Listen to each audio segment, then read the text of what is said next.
اعوذ باللہ من الشیطان الرجیم بسم اللہ الرحمن الرحیم فمن زحزح عن النار وادخل الجنة فقد فاز وما الحیاة الدنیا الا متاع الغرور۔ اللہ سبحانہ و تعالی نے کامیابی اور ناکامی کا ایک معیار مقرر فرمایا، اور اسی طریقے سے انسانوں نے بھی اپنی ذہنی اختراع سے کامیابی اور ناکامی کے معیار مقرر کیے ہیں۔ جیسے انسان فانی ہے اور انسان کی عقل ناقص ہے،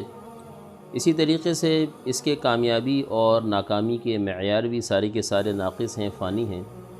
اور اس کی کوئی حقیقت نہیں ہے۔ لیکن اللہ سبحانہ و تعالی جو کہ خالق حقیقی ہیں، مالک حقیقی ہیں،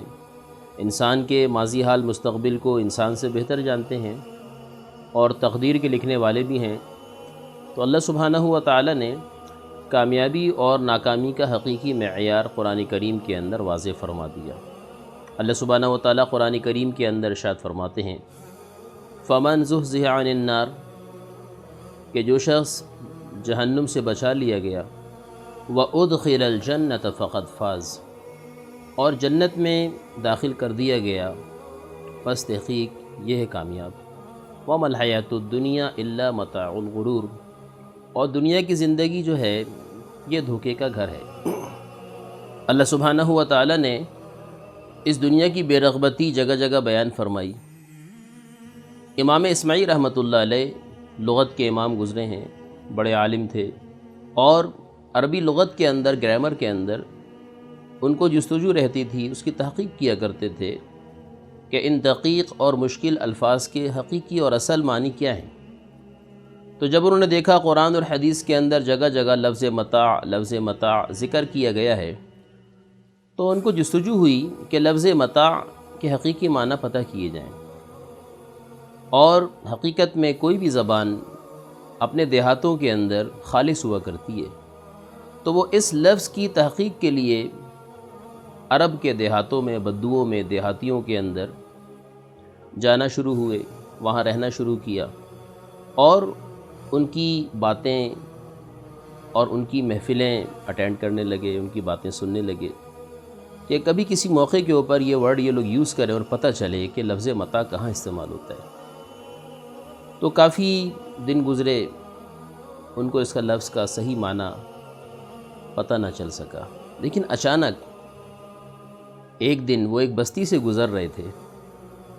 تو عرب کا ماحول دیہاتی ماحول تھا، اور کھلے ہوئے گھر جیسے دیہاتوں میں ہوتے ہیں، چھوٹی سی جھوپڑی ہے اور اس کے سراؤنڈڈ چھوٹی موٹی ضرورت کی چیزیں ہیں، برتن دھونے کی جگہ ہے، جانور مویشی بندے میں۔ تو انہوں نے دیکھا کہ ایک عورت اپنے گھر کے کام میں لگی ہوئی ہے، اور ایک کتا آیا اور ایک چیز اٹھا کے بھاگا۔ اس عورت کا چھوٹا سا معصوم بچہ وہاں کھیل رہا تھا، اس نے دیکھ لیا، اس بچے نے شور مچا، یا امی جاء الکلب واخذ المتاع وصعد علی الجبل،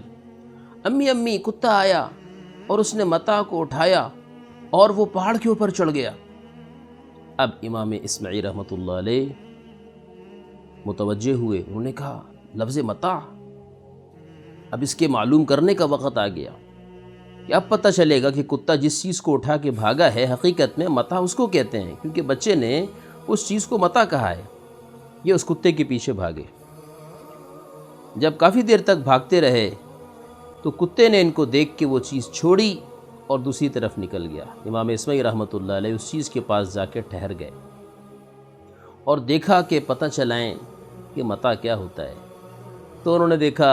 کہ گھروں کے اندر مستورات جس کپڑے کے ذریعے سے برتن کو مانجتی ہیں، جس کو ہم صافی کہتے ہیں، اور برتن کے مانجنے کی وجہ سے، مستقل مانجنے کی وجہ سے وہ گندا ہو جاتا ہے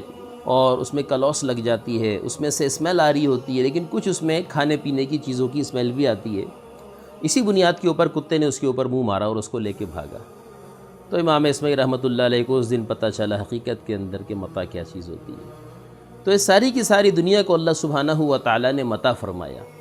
اور آج کا انسان اس دنیا کے مل جانے کو کامیابی کہتا ہے۔ حقیقی کامیابی اللہ سبحانہ و تعالی کا راضی ہو کے جنت میں انسان کو داخل کر دینا ہے، اور حقیقی ناکامی اللہ سبحانہ و تعالی کے ناراض ہونے کے بعد اس انسان کا جہنم کے اندر داخل کر دینا ہے۔ انسان دنیا کے اندر لوگوں کو مال سے، عہدوں سے، منصب سے، پیسے سے، چیزوں سے، ڈگریوں سے، حسب نسب سے تولتے ہیں، ان کا وزن کرتے ہیں، لیکن اللہ سبحانہ و تعالیٰ کے ہاں انسانوں کا وزن ایمان سے ہوتا ہے، عمل سے ہوتا ہے، تقوی سے ہوتا ہے، پرہیزگاری سے ہوتا ہے، اتباع سنت سے ہوتا ہے۔ تو حقیقی کامیاب وہ ہے جو اللہ سبحانہ و تعالیٰ کی مرضیات کے اوپر چل رہا ہے۔ حضرات صحابہ کرام رضوان اللہ تعالی علیہم اجمعین دنیا کے اعتبار سے خالی تھے، لیکن حقیقی کامیاب تھے کہ اللہ سبحانہ و تعالیٰ نے ان کی غربت کے باوجود، ان کی مفلسی کے باوجود ان کے لیے کامیابی کے اعلان فرمائے، رضی اللہ عنہم ورضوا عنہ، کہ اللہ ان سے راضی ہوا، یہ اللہ سے راضی ہوا۔ اللہ سبحانہ و تعالیٰ نے جنتوں کے فیصلے فرمائے ان کے لیے کہ ان کے لیے جنتیں ہیں اور ہمیشہ اس کے اندر رہیں گے۔ تو حقیقی کامیابی ایمان کا مل جانا ہے، اللہ کا راضی ہو جانا ہے، رسول پاک صلی اللہ علیہ وسلم کی اتباع اور آپ صلی اللہ علیہ وسلم کی اطاعت اور پیروی کا نصیب ہو جانا ہے۔ باقی دنیا آنے جانے والی چیز ہے۔ رسول پاک علیہ السلام نے دنیا کے بارے میں ارشاد فرمایا، الدار من لا دار لا، دنیا اس کا گھر ہے جس کا آخرت میں کوئی گھر نہ ہو، یعنی یہاں گھروں کو مقصد بنا کے وہ چلے جس کا آخرت میں گھر بنانے کا پروگرام نہ ہو۔ کیونکہ ظاہر سی بات ہے، جب انسان دنیا میں گھروں کو مقصد بنائے گا تو نہ نماز کو دیکھے گا، نہ روزے کو دیکھے گا، نہ حلال کو دیکھے گا، نہ حرام کو دیکھے گا، اور اس طرح چلنے والے کا آخرت میں گھر نہیں بنا کرتا۔ وَمَالُ مَن لَا مَالَ لَهُ، اور دنیا اس کا مال ہے جس کا آخرت میں مال نہ ہو۔ وَلَهَا يَجْمَعُ مَن لَا عَقْلَ لَهُ، اور دنیا کے لیے وہ جمع کر کے رکھے جس کو عقل نہ ہو۔ تو اللہ سبحانہ و تعالی ہمیں حقیقی کامیابی کی طرف آنے کی توفیق نصیب فرمائے۔ ہمیں ہمارے امیروں کو، ہمارے غریبوں کو، ہمارے مردوں کو، ہماری عورتوں کو، ہمارے حکمرانوں کو اور ہمارے فقراء کو اللہ سبحانہ و تعالی حقیقی کامیابی کی طرف متوجہ فرمائے کہ ہم اپنے ایمان کے اوپر محنت کریں، ہم ایمان کے اعتبار سے غنی ہو جائیں، ہم ایمان کے اعتبار سے امیر ہو جائیں۔ خدا کی قسم، جس انسان کو اللہ سبحانہ و تعالی نے ایمان عطا فرمایا وہ غریب نہیں ہو سکتا، وہ امیر ہے۔ اللہ پاک نے جو ایمان کی دولت دی ہے، پوری دنیا بیچ کے وہ ایمان حاصل نہیں کیا جا سکتا۔ ایمان منڈیوں میں نہیں ملتا،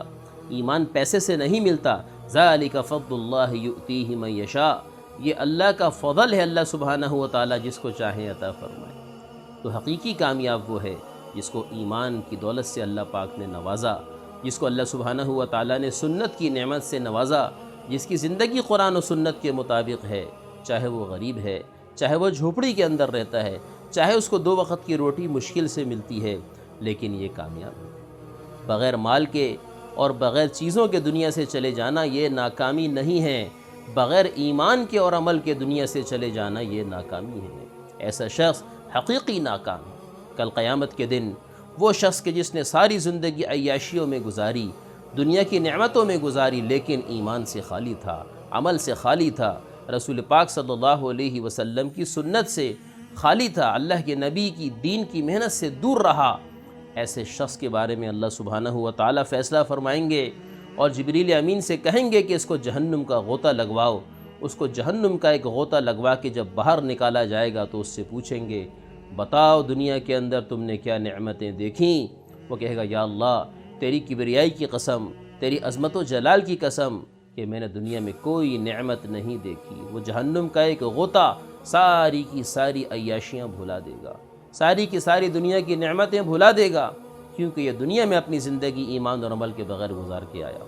اور وہ غریب، مفلس، نادار، پھٹے پرانے کپڑوں والا مسلمان، وہ ایمان والا، وہ سنتوں پہ مر مٹنے والا، وہ حضور علیہ السلام کی زندگی اور محنت کو مقصد بنا کے چلنے والا، جب یہ مفلس و نادار اللہ پاک کے ہاں قیامت کے دن پیش کیا جائے گا، اللہ پاک جبریل امین سے کہیں گے کہ بھائی اس کو جنت میں ایک غوطہ لگواؤ۔ فرشتہ اس کو جنت کے اندر ایک غوطہ لگا کے واپس نکال لے گا اور اس سے پوچھا جائے گا لا کے کہ بتاؤ دنیا کے اندر کون سے غم دیکھے، مصیبتیں دیکھیں، غربت اور مفلسی دیکھی؟ وہ کہے گا، یا اللہ تیری عظمت و جلال کی قسم میں نے دنیا کے اندر کوئی پریشانی نہیں دیکھی۔ وہ جنت کا پہلا نظارہ اس کو سارے غم بھلا دے گا۔ تو اللہ سبحانہ و تعالی ہمیں اس اعتبار سے سوچنے کی توفیق عطا فرمائے اور آخرت کے اعتبار سے اللہ پاک ہم کو غنی بنائے، اور اللہ سبحانہ و تعالی جہنم سے ہم سب کی حفاظت فرمائے اور جنت الفردوس کا اللہ پاک ہم سب کے لیے فیصلہ فرمائیں۔ وآخر دعوانا ان الحمد للہ رب العالمین۔